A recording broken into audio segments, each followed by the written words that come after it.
Good day, viewer. You're most welcome to the NILE cast on Westnile television, where we give you the daily news bulletins of the day. Every day, my name is Akumaringa Christine. Before we dive into any of the stories, let's first have a look at the news making headlines. In the headlines today, small-scale farmers in Moyo district discuss micro-scale irrigation project. This element of mining set, permanently mining set, is very unfortunate. You see, this is Maracha district leaders launch theatre construction project at Maracha Health Center for. The contractor has also promised to do his best. Let's stick to our promises. And medical intern leaders accuse government of witch hunt in deployments. This and more in the NILE cast news bulletin.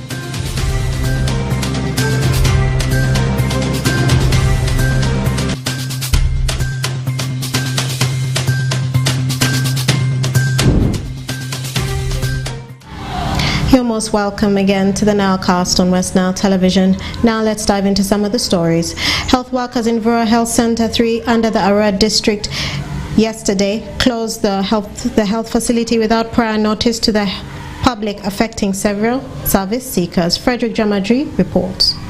Health workers in Vura Health Center 3, a government health facility under Arua district, have decided to lock the facility in a bid to mourn with one of their colleagues despite being on a working day.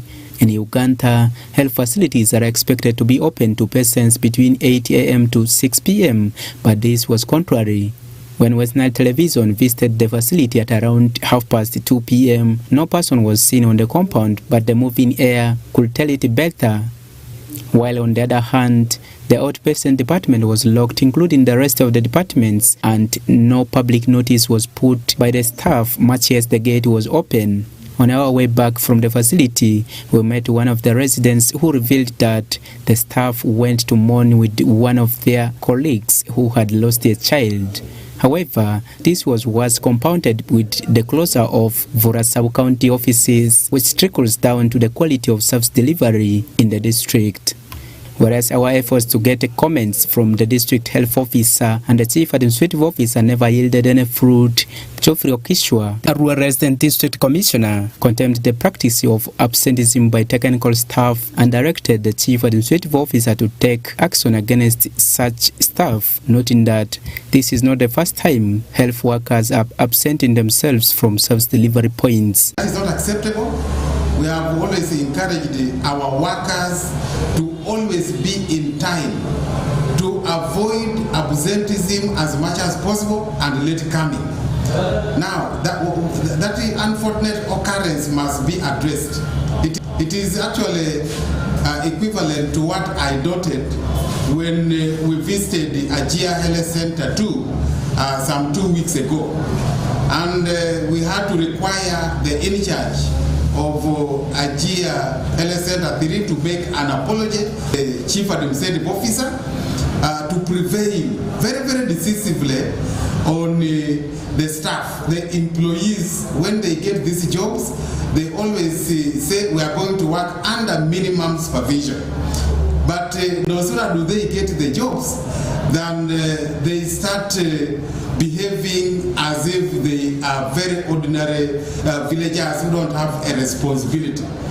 Section 6 of the Employment Act 2006 states that an employee is not entitled to receive wages in respect of any period where he or she is absent from work without authorization or good cause.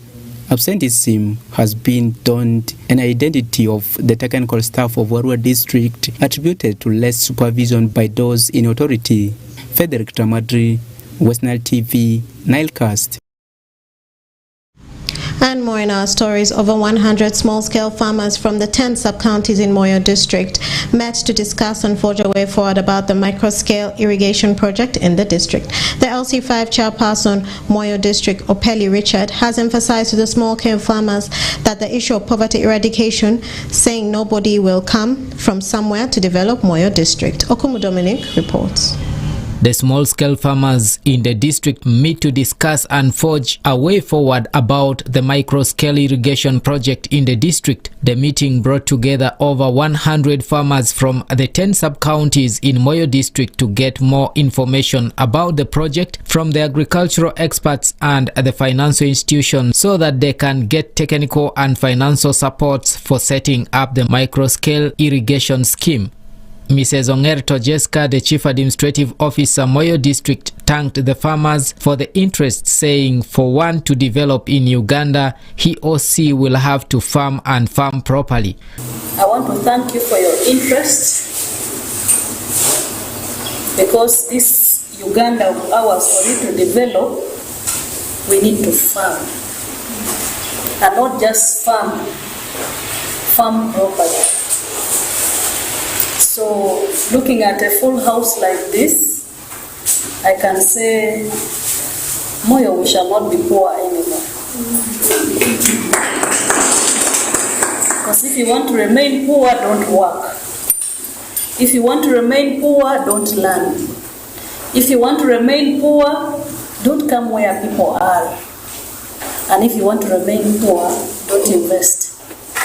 For us to have people like you who know that this is a project, government is giving money 70%, you have to make 30% and you're willing to sit here and listen.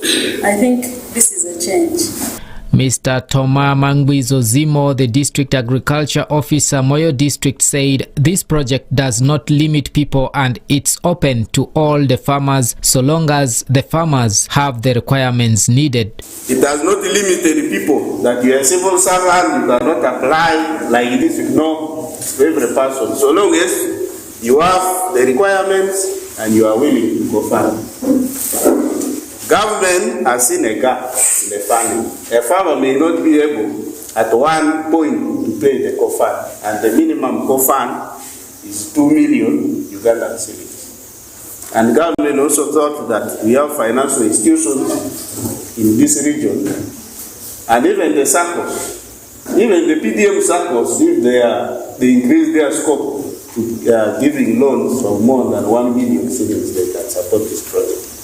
So we have called you here to interact with the farmers, tell them about the packages which we have, so that those who are interested can follow the financial institutions and acquire these loans. Mr. Nyadro Nasor, the senior agricultural engineer, said in this project there is no water source development, but once a farmer shows interest in the project, technical people will be sent for a field visit to ascertain their eligibility. Mainly, in this project, no water source development.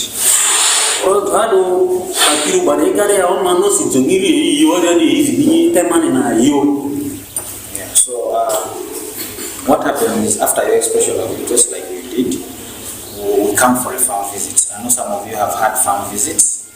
A few of them, some have not, but they are coming. The extension officers are coming to your site. So this is nyumba iba asi ipendele ile tanera isua au bazkirio taura ko okay ba sabkau dia si le gurur ke woni karakara karang batula. So the purpose of the farm visit is to assess your farm whether you meet the criteria.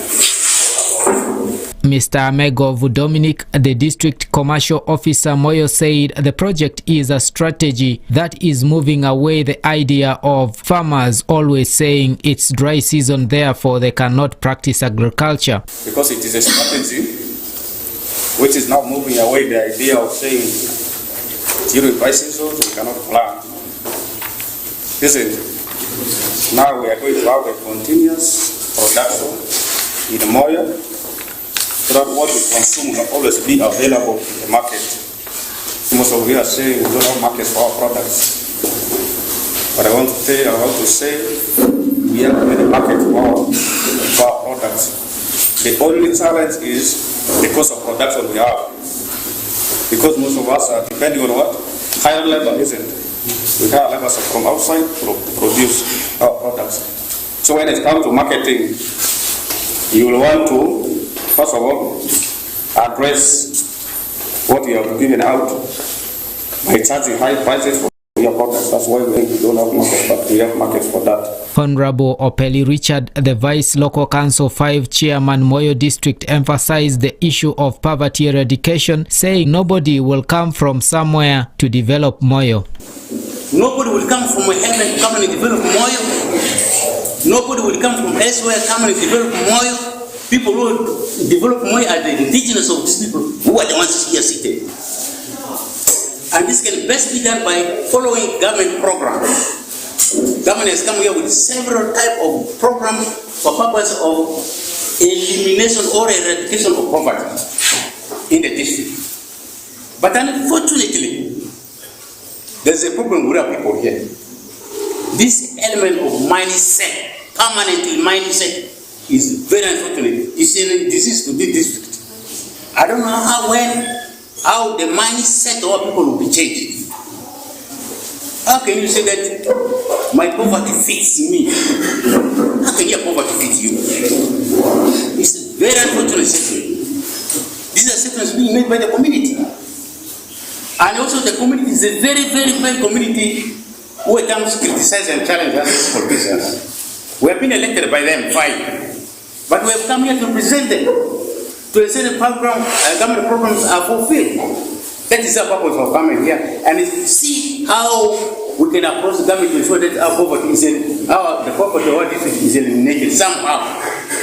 The micro-scale irrigation project is a project rolled out by the government of Uganda, which majorly targets small-scale farmers in the country to uplift their status and move from subsistence agriculture to money-making agriculture. Under this project, the government has footed 70% of the money needed, and the farmers are expected to contribute the remaining 30% in order to acquire the project. Each farmer who has shown interest in the project is expected to have at least 1 to 3 acres of land, must have a nearby water source that is adequate and constant, and must pay a commitment fee of 1 million shillings into the bank account of the district, and upon payment must submit the proof of payment to the senior agricultural engineer for him or her to be considered for the project. I'm Dominic Anthony Okumu from Moyo. And more in our stories. Maracha district leaders have launched the construction of a theatre at Maracha Health Center 4. The project that is funded by a neighbor organization is expected to be completed within 6 months. The Health Center 4 will be able to have a functioning theatre that is a minimum standard set by the Ministry of Health. Osuta Yusuf and Alessi Joan report. Maracha district leaders gathered at Maracha Health Center 4 to launch the construction of a theatre for the health center. The theatre construction project, worth €163,000, is expected to be completed within 6 months. The Secretary for Social Services, Diki Alem, appreciated the opportunity offered by an organization to construct a theatre for Maracha Health Center 4, stating that the entire district does not have a hospital, apart from St. Joseph's Hospital of Vujo, which is a Catholic-owned hospital. And what we have in place is Health Center 4 and Health Center 3. But beside that, we have a private hospital, that is Maracha Hospital, which is owned by the Catholic Church, and we, as the government, we're in partnership. Although we have our staff in that facility, the services we get there are being charged, and therefore it's our prayer that Maracha as a district will have our own general hospital, and this has been long awaited. We're still pushing for it. However, I'm grateful to NILE as an organization that has come to help us to put in place a general theater for the facility, which will enable us to do, surgery work, any work that may need intervention of the doctor will be worked within the facility. To avoid shady work, the project consultant Musana Daniel tasked the contractors to have the building materials tested in the lab and approved before they are supplied to the site for the construction. There are certain things that we normally want before you deliver materials on site. We normally want this sand tested, normally want the concrete blocks tested, the aggregates tested, and we should have those tests approved before you start delivering those materials. materials on site to avoid abortive work. Alexa Mati, the director for WECO Engineering Consult Limited, urged the community members, district technical and political leaders to be part and parcel in implementation of this project by doing routine visits and monitoring the works at the site. And we are also asking the district technical team, the political wing, and the community to be part to this work, and we are saying anytime, any day, you are most welcome to check and ask relevant questions. I know there are people who may ask any questions, but we are saying come and ask relevant questions and you will get the answers immediately. Maracha LC5 chairperson thanked the organization and the contractors for the project and urged them to remain committed to their words. Our consultant there and our technical person from NILE, they have really given us the technical background of this project. The grit-nitty requirements have already been said. And the contractor has also promised to do his best. Let's stick to our promises. You know, experience has shown to us that on such a day, we talk best things, but when it comes to implementation, the best engineers you brought here will not be seen here anymore. They will be moved to other sites or they will be taken up. We'll find people gambling here and there. The resident district commissioner advised the contractor not to rush with the project to avoid schedule work. We want this work to be finished within the period of 6 months. And they don't also hurry because you will put, that's why the sort of work will come. They say they put either 1, 2, 1, 3, you want to put 1, 6. Reporting for Westnile Television, Alessi Johan and Osuta Yusuf. And more in our stories. Rock Trust Company and Construction Limited has embarked on a multi-billion project in Adjumani town under the Uganda Support to Municipal Infrastructures Development. The 6-month project is expected to work on administration roads, Ilia Road and Adjumani Market roads. Onzima Alam reports.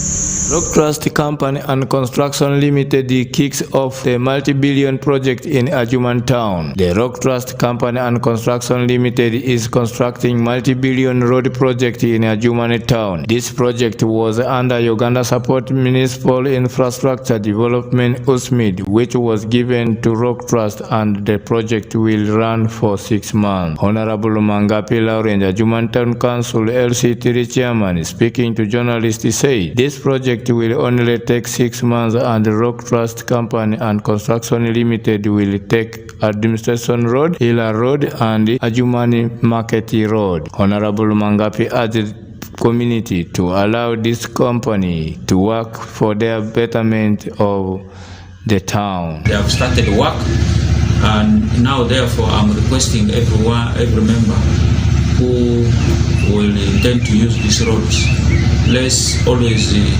ride on this road. Signpost, please, let's respect.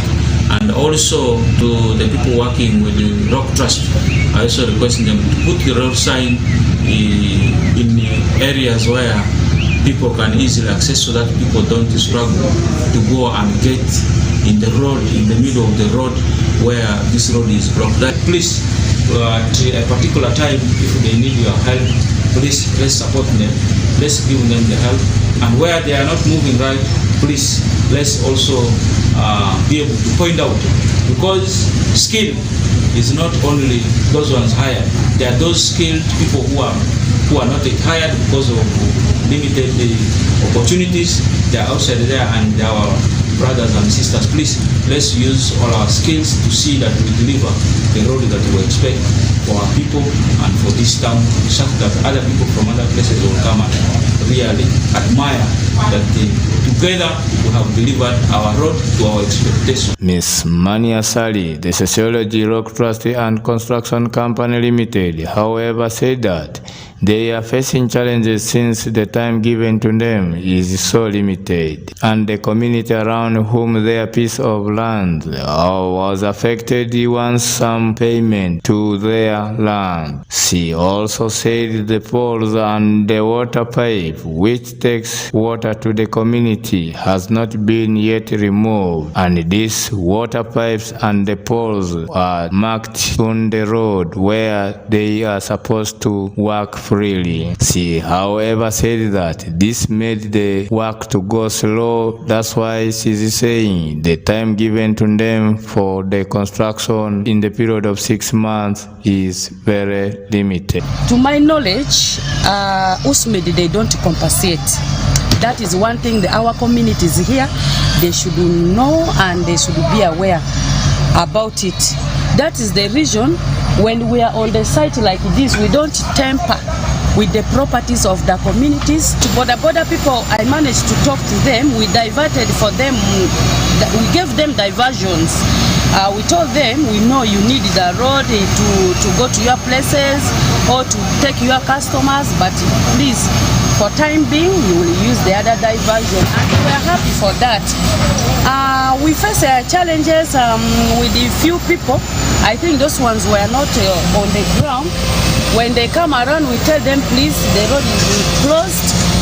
You are supposed to use diversions.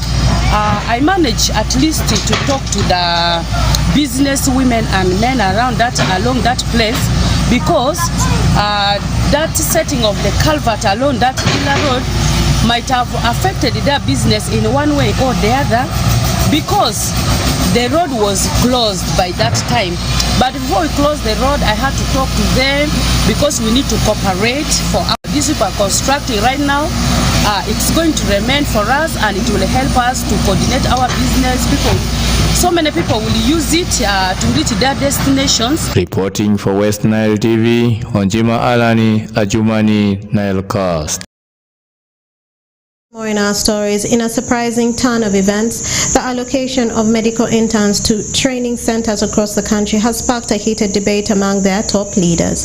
The government recently released the training list, which directed interns to report to their designated locations in regions like Yumbe, Arua, and Moroto by the 3rd of August 2023. The decision to distribute medical interns to remote areas has raised concerns among the top leaders.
Viewers, my name is Oraku Benson Pastore. You are most welcome for the daily sports news at Westnile TV. In one of the stories we have got for you today, Arua City Central Division ball games have been moved from the rural area back to the city area. Two venues, of course, have been approved for the games to be played that Salim Saleh Playground and Arueko TC Playground. This one comes after the group stage games comes to an end yesterday. Let's have the compiled story. The primary school games for Arua Central Division have been moved from St. Joseph's College Ombachi to Salim Saleh Stadium and Aruako Primary Teachers College grounds. Today, the games entered the knockout stages, but however, there were delayments as the number of referees were not enough and the demarcation of the field at the time. Let's have Obali Rashid, the chairman, on why the games had to be moved. We have 3 categories, and these categories are both boys and girls, including handball and volleyball. So because of this large volume, we decided to take all our games to be played at Ombachi Secondary School. We managed to finish the group stages yesterday at Ombachi.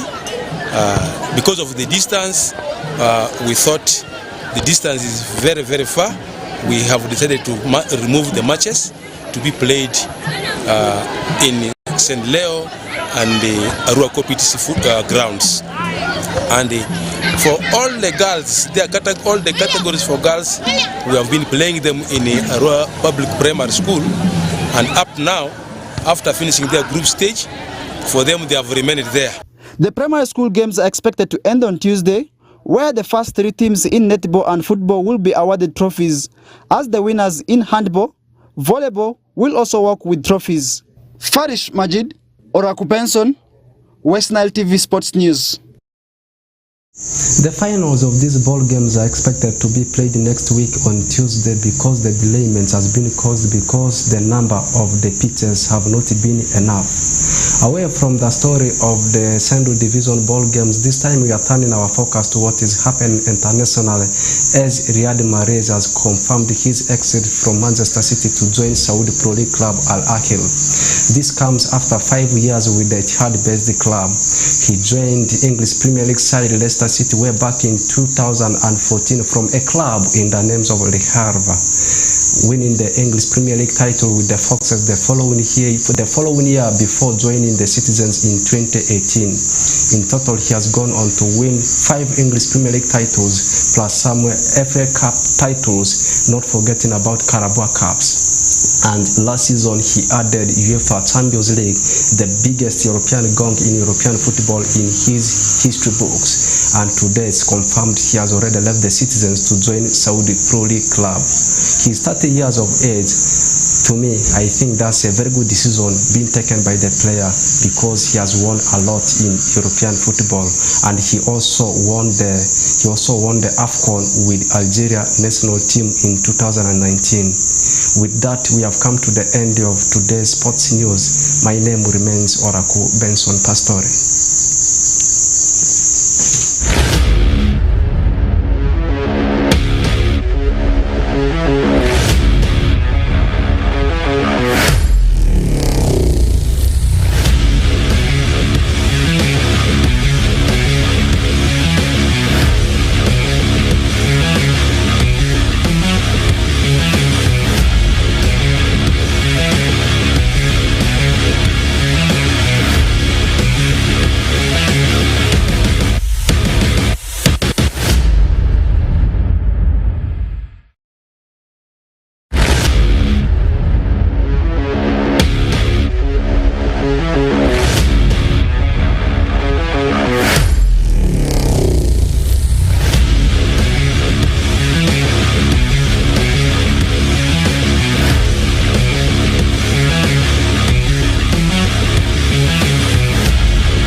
Thank you, Oraku Benson Pastore, for the sports news and the sports update.